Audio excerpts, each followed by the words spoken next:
Hello my dear friends, आप सबका welcome है आपके अपने चैनल वेब स्टडी केयर में। तो फ्रेंड्स, इस वीडियो में मैं इंपॉर्टेंट नोटिस के ऊपर बात करना चाहूँगी। बीपीएससी टीआरई थर्ड कैंडिडेट्स के लिए ये है। तो अभी मैंने टेलीग्राम पर भी नोटिस शेयर कर दिया है। वेब स्टडी केयर के नाम से ही टेलीग्राम चैनल है, वहाँ पर जाकर आप डिटेल्स में पढ़ सकते हो। ऐसे बस मैं शॉर्ट में बताना चाहूँगी। फ्रेंड्स, फर्स्ट नोटिस ये है कि जिनके भी फ़ोटो या साइन धुंधले आ रहे हैं तो वो अपना एक आपको मैंने शेयर कर रखा है कि जो डिक्लेरेशन फॉर्म है उसको आपको फिलअप करना होगा और राजपत्रित पदाधिकारी से आपको सिग्नेचर करवाना होगा। और इसको क्या करना होगा कि जब आप एग्ज़ाम देने जाएंगे एग्जामिनेशन सेंटर पे, वहाँ आप लेकर जाएंगे। बाकी जो चीज़ें हैं उसको डिटेल्स में आप पढ़ लीजिएगा, मैंने शेयर कर दिया है। और वहाँ पर आप लेकर जाएंगे और साथ में फ़ोटो भी आपको वहाँ लेकर जाना होगा एग्जामिनेशन सेंटर पे, ठीक है। और अपने साथ उसको फिल करके और उसको अभी प्रमाणित करवा करके रख लेंगे और आप जाएंगे तो लेकर जाएंगे, ठीक है। और दूसरा इंपॉर्टेंट है, ये तो हो गया कि जिनका साइन अगर क्लियर नहीं है, पढ़ा नहीं जा रहे हैं, सिग्नेचर हिंदी इंग्लिश दोनों में, और फोटो आपका क्लियर नहीं है, तो जैसे आप फ़ोटो अपलोड करते हो और आपका क्लियर नहीं आया फ़ोटो, एडमिट कार्ड आपने डाउनलोड कराया तो उनके लिए है। तो ज़्यादा परेशान होने की ज़रूरत नहीं है। जिनके साथ अगर इस तरह का प्रॉब्लम है तो कोई दिक्कत नहीं है। आप उस फॉर्म को मैंने टेलीग्राम पर शेयर किया है, उसको आप डाउनलोड कर लो और उसको आप प्रिंट निकलवा लो, उसको आप फिलअप कर लो। और कोई भी जैसे हाई स्कूल प्लस 2 के जो भी प्रिंसिपल होंगे उनसे आप वहाँ पर अभी प्रमाणित करवा के आप रख लेना। और उसके बाद एग्जामिनेशन सेंटर पर फ़ोटो के साथ आप लेकर चले जाना, दैट्स इट। और उसके बाद हम बात करेंगे कि जो विशेष विद्यालय अध्यापक 9-10 के लिए हैं, जो भी टीजीटी के लिए, तो उनको सब्जेक्ट कॉम्बिनेशन की जो बातें होती है कि हम सब्जेक्ट कैसे चूज करें, इसको लेकर बहुत डाउट होता है। तो ये मैं बताना चाहूँगी। इसके रिगार्डिंग नोटिस आया, मैंने शेयर करा, वो भी आप पढ़ लेना। लेकिन मैं आपको बता देना चाहूँगी कि वहाँ पर 2 सेक्शन है। अगर आपने डाउनलोड कर लिया होगा तो आप देख लो, फिर से आपको सब्जेक्ट कॉम्बिनेशन चूज करके और फिर से आपको एडमिट कार्ड डाउनलोड करना होगा। तो 2 सेक्शन होगा, ठीक है। फर्स्ट सेक्शन में आपको या तो ज्योग्राफी या तो हिस्ट्री, दोनों में से कोई एक चूज करना है, ठीक है। इन दोनों में से कोई एक आपको चूज करना पड़ेगा। अगर आप हिस्ट्री चूज करते हो, ठीक है, तो आपको फिर सेकंड सेक्शन में यानी फर्स्ट जो सेक्शन होगा ना, वो उसमें केवल हिस्ट्री और ज्योग्राफी 2 ऑप्शन होगा। इन दोनों में से कोई आप चूज करोगे। और जो सेकंड सेक्शन होगा उस सेक्शन में आपका इकोनॉमिक्स होगा और पॉलिटी होगा और ज्योग्राफी होगा, 3 होगा। लेकिन जब आप फर्स्ट सेक्शन में ज्योग्राफी चूज कर लोगे तो सेकेंड सेक्शन में आप ज्योग्राफी चूज नहीं करोगे। ज्योग्राफी छोड़ या तो पॉलिटी और इकोनॉमिक्स, इन दोनों में से कोई आपको चूज करना पड़ेगा, ठीक है। फर्स्ट सेक्शन में अगर आप हिस्ट्री चूज कर लोगे तो सेकंड सेक्शन में आपके पास 3 ऑप्शन रहेंगे, ज्योग्राफी, पॉलिटी और इकोनॉमिक्स। इन तीनों में से कोई चूज कर सकते हो, ठीक है। मतलब कि देखो, जो 4 सब्जेक्ट है ना, तो इन 4 में से 2 में से कोई एक तो कंपल्सरी है। जैसे या तो हिस्ट्री और ज्योग्राफी, इन दोनों में से कोई एक तो कंपल्सरी है, ठीक है। तो मैं तो कहूँगी इतना ज़्यादा कंफ्यूज होने की ज़रूरत नहीं है। फर्स्ट सेक्शन में हिस्ट्री और ज्योग्राफी है, ठीक है, फर्स्ट सेक्शन में। तो आप हिस्ट्री चुपचाप चूज कर लो, ठीक है। आप हिस्ट्री अगर चूज कर लेते हो फर्स्ट सेक्शन में, तो जो सेकंड सेक्शन होगा उस सेक्शन में 3 ऑप्शन आपके पास होगा। इन तीनों में से कोई चूज कर लो, 2 ही चूज करना है। लेकिन अगर कोई ये बोलता है कि नहीं, हमें हिस्ट्री नहीं चूज करना है, अगर वो हिस्ट्री चूज करना नहीं चाहता, अपने एग्जाम में चाहता है कि हमारे एग्जाम में, हमारे पेपर में हिस्ट्री नहीं आए, मतलब कि हमारा जो सब्जेक्ट है उसमें हम हिस्ट्री नहीं देना चाहते हैं, तो वो फर्स्ट सेक्शन में ज्योग्राफी चूज कर सकता है और सेकेंड सेक्शन में वो इकोनॉमिक्स या पॉलिटी में से कोई एक चूज कर सकता है, ठीक है, इस तरीके से। तो ये सब्जेक्ट कॉम्बिनेशन, इसमें आप लोग कन्फ्यूज नहीं होना, अच्छे से देख लेना, समझ लेना, चूज कर लेना, उसके बाद करना। क्योंकि पिछली बार टीआरई 2 में बहुत सारे बच्चे का सब्जेक्ट कॉम्बिनेशन गलत सोशल साइंस में हुआ था, जिसको लेकर बहुत सारे जो कैंडिडेट थे वो बहुत ही परेशान थे। एग्जाम में चूज किए कुछ, एग्जाम में पेपर में आया कुछ, मतलब कि चूज करना था उन्हें कुछ, चूज कर लिए कुछ।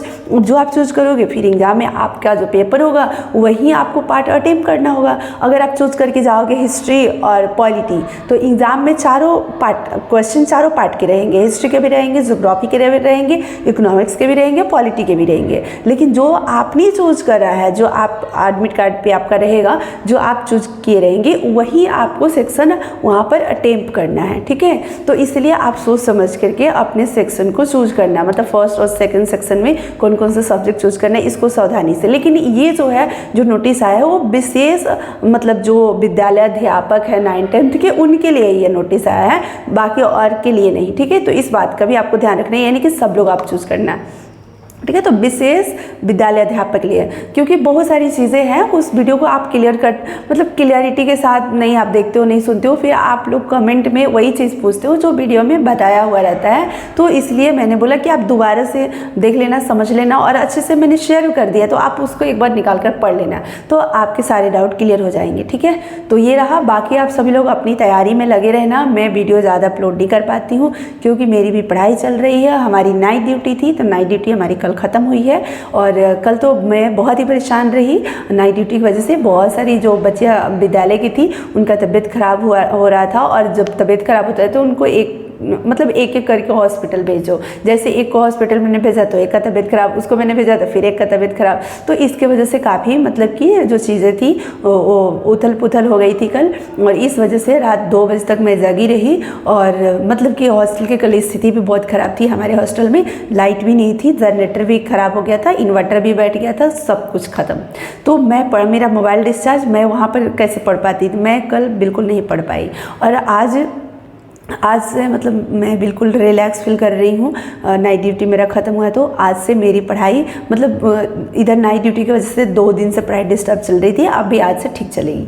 और हमारे पास भी देखो कम टाइम बचा है, तो मैं ज़्यादा कमेंट नहीं पढ़ पाती हूँ, ज़्यादा रिप्लाई नहीं कर पाती हूँ अभी। तो आप सभी लोग बुरा मत मानना, क्योंकि अभी आप समझ सकते हो फ्रेंड्स कि कितना इंपॉर्टेंट टाइम है हम सभी लोगों के लिए, जो भी BPSC TRE 3rd के कैंडिडेट हैं। और मैं भी आप लोगों को यही सजेस्ट करने चाहूँगी कि ज़्यादा आप सभी लोग इधर उधर का वीडियो नहीं देखा करो, या मेरा हो किसी का भी हो। आप अपने पूरे टाइम का आप पूरा यूटिलाइज करो। जो भी मतलब आपके पास अगर ज़रूरी सूचना है, जैसे मैं भी देख लेती हूँ, जो ज़रूरी सूचना है बस उसको आप देखो, शॉर्ट में देखो, 2x पे करके वीडियो देखो, अपना टाइम बचाओ। आप अपना टाइम इधर उधर वेस्ट नहीं करो। ठीक है, जैसे मैंने शेयर कर दिया, आप वीडियो नहीं देखो। ठीक है, स्टार्टिंग में मैंने बोल दिया टेलीग्राम पर शेयर कर दिया। आप किसी को वीडियो नहीं देखना है, टाइम नहीं वेस्ट करना है, टेलीग्राम पर जाकर नोटिस पढ़ सकते हैं, या BPSC के साइट पर जाकर निकाल कर वो पढ़ सकते हैं। 9 जुलाई के डेट में डाला हुआ है BPSC के साइट पर। तो कहने का मतलब आप अपने टाइम को कैसे बचाओगे, कैसे सेव करोगे। ठीक है, जैसे मैं भी अभी अमरजीत सर का वीडियो देख रही हूँ यूट्यूब पे, और वहाँ से मैं क्वेश्चन सॉल्व कर रही हूँ, क्योंकि हमारे पास अभी बुक वगैरह में कुछ भी लेकर यहाँ नहीं आई हूँ, केवल हमारे पास मतलब कि अपना नोट्स है और बस, और कुछ नहीं है। तो मैं नोट्स से रिवीजन कर चुकी हूँ, और अब केवल क्वेश्चन सॉल्व का प्रैक्टिस में कर रही हूँ कि ज़्यादा से ज़्यादा क्वेश्चन कम टाइम में सॉल्व करने का प्रैक्टिस कर रही हूँ। तो वो मैं सर का वीडियो ऑन कर देती हूँ, पॉज कर देती हूँ, जो भी क्वेश्चन स्क्रीन पर होता है उसका फिर मैं रफ अपना सॉल्व करती हूँ। और फिर जब मैं फंसती हूँ तो फिर देखती हूँ कि कहाँ पर किस तरीके का स्टेप होगा, कौन सा कंसेप्ट लगेगा, और बन जाता है तो उसको मैं आगे बढ़ा करके आगे बढ़ जाती हूँ। ठीक है, इस तरीके से कोई मतलब एक ही टाइप का क्वेश्चन रिपीट होता है, उसको मैं स्किप करके आगे बढ़ती हूँ। फिर न्यू क्वेश्चन आते हैं तो उस पर थोड़ा सा दिमाग लगाती हूँ, सोचती हूँ, बनाती हूँ। इस तरीके से अभी मेरा स्टडी मतलब कि मेरी जो स्टडी है ऐसे चल रही है। ठीक है, और बाकी जो अदर सब्जेक्ट है उसके लिए तो मैं अभी कुछ नहीं कर पा रही हूँ। मैं खुद ही अपने एक स्टडी प्लान बनाई हूँ। मैं आप लोगों को भी बोलूँगी कि ये जो 7 दिन का टाइम है, 8 दिन का, इस टाइम को मतलब सेकंड आप यूटिलाइज करो, स्टडी प्लान बनाओ। एक मतलब मैंने स्टडी चार्ट बनाया है, और वो स्टडी चार्ट में मैं अपना लिखती हूँ कि आज मैंने यूट्यूब से कितना पढ़ा, आज हमने नोट से कितना पढ़ा, अदर सब्जेक्ट हमने कितना पढ़ा, या मैथ्स हमने कितना सॉल्व करा, उसमें टाइमिंग लिख देती हूँ। बस पढ़ती हूँ तो उसके लिए मैं कोई टाइम वेस्ट नहीं करती हूँ बनाने में। एक बार मैंने चार्ट बना दिया है 19 जुलाई तक, 20 जुलाई तक, मेरा 21 जुलाई को भी एग्जाम है, 20 जुलाई तक मैंने चार्ट बना दिया और उसको रख दिया। अब जितना घंटा स्टडी करती हूँ उसमें लिख देती हूँ। तो नेक्स्ट डे मेरे को रियलाइज़ होता है कि मैंने कल तो बहुत कम पढ़ाई करी है, तो आज मुझे ज़्यादा पढ़ाई करना है। तो जब मैं टाइम देखती हूँ ना, तो कल तो मैंने 3 ही घंटा पढ़ाई किया, आज मुझे 5 घंटे पढ़ाई करने हैं। ठीक है, तो इससे थोड़ा मोटिवेशन मिलता है। जब हम अपने चार्ट को देखते हैं, अपने स्टडी चार्ट को देखते हैं और स्टडी आवर को देखते हैं, तो हमें लगता है कि हमने कम पढ़ाई करी। दूसरा देखो, मतलब कि हम सभी लोग बच्चे तो है नहीं कि बस टाइम पूरा करेंगे। 2 घंटे अगर पढ़ रहे हैं, 3 घंटे, तो मतलब दिल से पढ़ रहे हैं, मन से पढ़ रहे हैं। ठीक है, तो इसमें ये नहीं बात आ सकती है कि 5 घंटा पढ़ना इंपॉर्टेंट है, कि मतलब क्वालिटी टाइम में क्वालिटी काम करना इंपॉर्टेंट है। देखो, हमारे पास अगर 5 घंटे टाइम है तो 5 घंटे ही हम दिल से अगर पढ़ाई करें तो ज़्यादा बेहतर होगा। 5 घंटे, अब आप सोचोगे नहीं हम तो 2 ही घंटे दिल से पढ़ाई कर लेंगे। अभी देखो एग्जाम इतने नज़दीक आ चुके हैं और कॉम्पिटिटिव एग्जाम होता है, कितना भी पढ़ लो फिर भी लगता है कुछ ना कुछ छूटा है। कोई भी व्यक्ति कितना भी तैयारी कर ले, ऐसा नहीं हो सकता है कि उसको लगे कि हमारा सब तैयारी हो गया है, कहीं से भी क्वेश्चन आ जाए 100 में 100% मेरा हो जाएगा, ऐसा नहीं होता है। मतलब कि एग्ज़ाम जब तक हो नहीं जाते हैं तब तक लगता है कि कुछ ना कुछ छोटा ही है, पढ़ना ही है, तो पढ़ना ही पड़ता है। तो इसलिए हमारे पास अगर 5 घंटे टाइम है तो 5 घंटे को पूरा यूटिलाइज आप करो। ये मत सोचो कि 2 घंटा पढ़ लिए काफ़ी हो गया, नहीं, 5 घंटा है तो 5 घंटा पढ़ो। हमारे पास जितने घंटे टाइम मिलता है उतने घंटे मैं सोचती हूँ कि मैं पढ़ूँ। तो अभी कैसे कैसे मैं टाइम बचा कर पढ़ रही हूँ वो मैं ही समझ रही हूँ, ठीक है।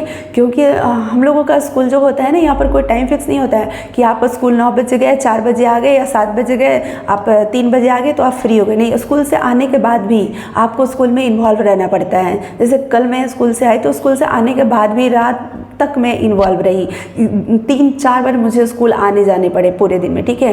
तो मतलब आप रूम पर आते हो, आते आते कॉल आ जाता है, आप खाना भी नहीं खाते हो, फिर आपको जाना पड़ता है, तो कोई टाइम फिक्स नहीं होता है। तो ऐसे शेड्यूल में रह करके पढ़ाई करना कितना टफ होता है, कितना मुश्किल होता है, ये चीज़ को मैं फील कर रही हूँ, मैं समझ पा रही हूँ। तो इसलिए मैं सोचती हूँ कि अगर शिक्षा विभाग में जो होते हैं उनको ये सब चीज़ टेंशन नहीं होता है, वो आगे की पढ़ाई कर सकते हैं। इसमें थोड़ा पढ़ाई करना बहुत मुश्किल हो जाता है, ठीक है, क्योंकि यहाँ कोई शेड्यूल फिक्स नहीं है, कभी रात में ड्यूटी, कभी दिन में, कभी ये देखना, कभी वो देखना। अब जनरेटर का भी प्रभार मुझे मिला, अब जनरेटर खराब हो गया तो बैठ के वहाँ जनरेटर बनवाओ, ठीक है। तो ये सारी चीज़ें होती है। तो कहने का मतलब कि अगर आपको पढ़ना है, आगे करियर में कुछ करना है, तो डिस्टर्बेंस यहाँ पर थोड़ा होता है, ठीक है। आप स्टेबल माइंड के साथ पढ़ नहीं पाते हो, लेकिन इसके बावजूद वित्तीय परिस्थितियाँ होने के बावजूद भी अगर हम सभी लोग इस विभाग में हैं तो पढ़ना है, क्योंकि आप पढ़ोगे नहीं तो फिर ऐसे ही पूरी लाइफ ऐसे ही करते रहना पड़ेगा। तो यहाँ से पढ़ के नहीं निकलोगे तो, क्योंकि मेरी आगे की पढ़ाई है, आगे की मेरी स्टडी है, बिल्कुल नहीं हो पाती है। और तो इसलिए मैं सोच रही हूँ कि कष्ट तो है ही, इस कष्ट में और कष्ट सह लूँ, ताकि इस कष्ट से मैं निकल करके आगे की जो मेरी पढ़ाई है वो मैं कर सकूँ जॉब के साथ। तो कहने का मतलब कि अगर आपकी 10 घंटे की भी जॉब है ना, तो 10 घंटे जॉब करके अगर आप घर आते हो तो उसके बाद आप ऑफिस का टेंशन आपको नहीं होना चाहिए, आप पूरा टाइम अपने ऊपर दो, अपने परिवार के ऊपर दो। तो ये एक लगता है, लेकिन यहाँ पर ऐसा कुछ नहीं हो पाता है, ठीक है। घर आने के बाद आप खाना भी खा रहे हो तो दिमाग में स्कूल का ही चल रहा है, आप पढ़ भी रहे हो तो दिमाग में स्कूल का ही चल रहा है कि कहीं ऐसा कुछ तो नहीं हुआ। अगर आपकी वहाँ पर रिस्पॉन्सिबिलिटी अगर उस टाइप की मिली हुई है आपको तो, ठीक है। तो इस तरह से चीज़ें होती हैं। तो इसलिए फ्रेंड्स, इस तरह के सिचुएशन में रह के भी पढ़ना पड़ता है। तो आपके घर में कितने भी तकलीफ हो, कितने भी कष्ट हो, चाहे कैसा भी सिचुएशन हो, आप ये सोचो कि हमें पढ़ना है तो पढ़ना है, ठीक है। आप अपने स्टडी प्लान बना लो, मतलब कि 6 घंटे, 5 घंटे, 7 घंटे, जितने घंटे आप पढ़ाई करते हो, जितने घंटे आप टाइम निकाल पाते हो, और आप पढ़ो। क्योंकि अगर आप नहीं पढ़ोगे तो आप सोचोगे ना कि अभी तो हमारे पास टाइम नहीं है, बच्चे हैं, फैमिली वाले हैं, लोग हमको टाइम नहीं देते पढ़ने के लिए। तो आप सोचो कि जब आप अपने लिए टाइम नहीं निकाल पाओगे, आप नहीं पढ़ पाओगे, तो क्या इस तरह की सिचुएशन पूरी ज़िंदगी आप झेल पाओगे? आप नहीं झेल पाओगे। तो जब चाहते हो कि इस तरह की सिचुएशन हम पूरी ज़िंदगी नहीं झेल सकते हैं, तो इस सिचुएशन में रह के ही आपको पढ़ना पड़ेगा, ताकि इस सिचुएशन से आप निकल सके, ठीक है। तो जो भी आपका कंडीशन है, जो भी सिचुएशन है, आप पढ़ाई करो, और आप सब लोग भी पढ़ाई करो, क्योंकि मैं भी कमेंट ज़्यादा नहीं देख पाती हूँ, नहीं रिप्लाई कर पाती हूँ, मैं भी पढ़ाई कर रही हूँ। एग्ज़ाम के बाद फिर आप लोगों से मैं बातें करूँगी, मिलूँगी, ठीक है। लेकिन अभी मेरा फोकस पढ़ाई पर है, और आप लोगों को सजेस्ट करना चाहूँगी कि आप सब लोग भी पढ़ाई पर अभी अपना फोकस, कोई एक सोर्स, जो भी आपका सोर्स होगा, जो भी आपने पढ़ा होगा। बहुत सारे लोग अभी भी कमेंट करते हैं कि मैं ये कहाँ से पढ़ूँ। अब ये नहीं है, अब ये टाइम नहीं है कि मैं कहाँ से पढ़ूँ। अभी अभी आप ये सोच रहे हो कि मैं कहाँ से पढ़ूँ, मीन्स कि आप सोचो आप किस स्टेज पे हो, एग्जाम इतने नज़दीक आ गए और अब ये सोचने का वक्त नहीं है कि कहाँ से पढ़ूँ, ठीक है। ये आपने पहले से डिसाइड कर रखा होगा कि कहाँ से पढ़ना है। जहाँ से आप पढ़ रहे हैं, जहाँ से आप पढ़ रहे थे, वहीं से अभी आप पढ़िए। अभी कुछ भी बीच में आपको चेंज करने का ज़रूरत नहीं है, कुछ भी आपको एक्सपेरिमेंट करने का ज़रूरत नहीं है, नया कुछ करने का ज़रूरत नहीं है, क्योंकि ये वो वक्त एक्सपेरिमेंट करने का अब नहीं है। अभी जो वक्त है फ्रेंड्स, कि जो भी आपने आज तक पढ़ा है, जो भी इतने टाइम में आपने स्टडी किया है, 6 मंथ में या 7 मंथ में, या जितने टाइम से आप तैयारी कर रहे हो, उन सब चीज़ों को अपने माइंड में स्टोर करना है ना। आपने पढ़ा होगा तो दिमाग के किसी किसी कोने में इधर उधर होगा बहुत सारी बातें, ठीक है। उन सबको रिकॉल करना, उन सबको फिर से अपनी माइंड को याद दिलाना, ये अभी काम है, और कुछ काम नहीं है, ठीक है। तो अभी का टाइम जो है वो पूरा रिवीजन, मल्टीपल रिवीजन का टाइम है। और मैथ्स वाले जो स्टूडेंट हैं उनको प्रैक्टिस का टाइम है, और सेट लगाओ, प्रैक्टिस करो। फिर जो भी आपका क्वेश्चन फंस रहा है उसको आप देखो, और ज़्यादा से ज़्यादा आप रिवीजन करो, प्रैक्टिस करो।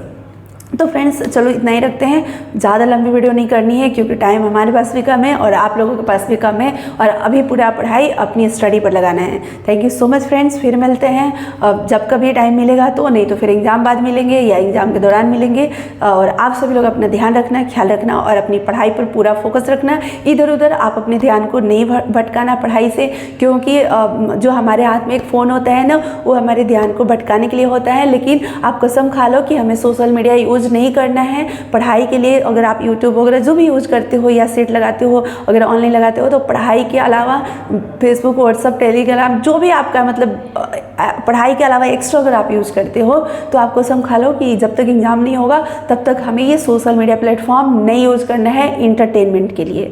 अगर यूज़ जो भी करते हो आप प्लेटफॉर्म स्टडी के लिए, वो बस आप करना, और इंटरटेनमेंट के लिए कोई भी प्लेटफॉर्म हमें यूज़ नहीं करना है। ये आप कसम खा लो और अपने आप को 8 दिन के लिए कमरे में बंद कर लो, सबसे आप बिल्कुल अलग हो जाओ और आप किसी का कॉल फ़ोन नहीं अटेंड करो, चुपचाप पढ़ाई करो। ये करना पड़ता है, त्याग करना पड़ता है। कहा जाता है ना कुछ पाने के लिए कुछ खोना पड़ता है। खोने का मतलब यही चीज़ कि आपको अभी इंटरटेनमेंट जो आप करते हो वो आपको खोना पड़ेगा, दोस्तों से घंटों बातें करते हो वो आपको खोना पड़ेगा, बहुत सारी चीज़ें हैं जो आपको कंप्रोमाइज़ करना पड़ेगा, ठीक है। जैसे मैं भी अपने घर पे घंटों बात करती थी अपनी मम्मी से, बहुत देर तक मैं बात करती हूँ, मेरी आदत है शुरू से मम्मी से बहुत देर तक बात करने का, तो मैं वो भी अभी कम कर चुकी हूँ। मतलब कि बस 2-4-5 मिनट बात कर लिया, हाय हेलो जो भी मतलब समाचार वगैरह है पूछ लिए, बता दिए, हो गया, उसके बाद पढ़ाई। तो फ्रेंड्स 8 दिन की तो बात है, कर लो, उसके बाद एग्ज़ाम हो जाएगा तो फिर आप जो भी करना होगा आप करना। लेकिन ये जो अभी टाइम है ना वो हमारी ज़िंदगी को डिसाइड करने वाला है। ये जो टाइम आपके हाथ में मिला है ना, तो वो इसलिए मिला है कि आप अपनी ज़िंदगी को खुद डिसाइड कर सकते हो कि अपनी ज़िंदगी को आप कहाँ लेकर जाना चाहते हो। आप खुद डिसाइड कर सकते हो कि अपनी लाइफ को आप कैसा बनाना चाहते हो, आप अपने आप को किस स्टेज पर देखना चाहते हो, किस प्लेटफॉर्म पर देखना चाहते हो, आप अपने आप को कहाँ लेकर जाना चाहते हो। ये डिसाइड करने के लिए आपको ये टाइम मिला है और आपको ही डिसाइड करना पड़ेगा कि इस टाइम को हम यूटिलाइज करके अपनी लाइफ में अपने आप को कहाँ लेकर जाना चाहते हैं। तो इसलिए फ्रेंड्स मैं ये कहना चाहूँगी कि अपने स्टडी के ऊपर ओनली फोकस कीजिए। Thank you so much friends, take care.